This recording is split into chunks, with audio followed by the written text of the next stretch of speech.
Mayor Angela Brown-Burke says she has been receiving threats following her advocacy for tolerance in communities and families towards gays who otherwise end up on the streets of the corporate area and later on become a nuisance to others. I have certainly received many threats. People have said all manner of things to me and about me because I have spoken like I am speaking today.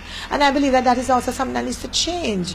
It needs to change because if we do not create a space for individuals to have this kind of conversation, we are not going to be able to find a solution to the problem. In recent times, she had been integral through her team at the Kingston and St. Andrew Corporation in removing gay men from the streets, following reports of theft and violence towards civilians.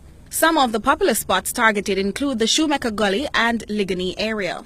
At the Cholera Cemetery, for example, we have moved them on several occasions. The last time we actually moved them, which was a fairly successful removal, they occupied a property that was right beside the Canadian Embassy. That became a problem. The property is owned by Czech. We spoke to Czech. They have fenced the property. Part of what we have asked individuals to do is that if you have an open lot that belongs to you, fence it, take care of it, you know, so that you prevent them from going on there and occupying it.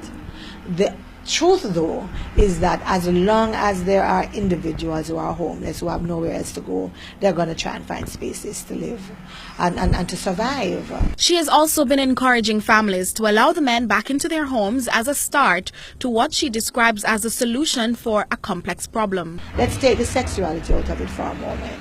If these are your children that you have raised with good values, who are honest, decent human beings, can we find a way to keep them in the home so that they can get a job because they have a place, so they don't have to be mixed up with the wrong crowd, so that eventually they can even leave your place and go live an independent but decent life? And I think that that is part of what we have to be talking about. Nika Lewis, CVM News.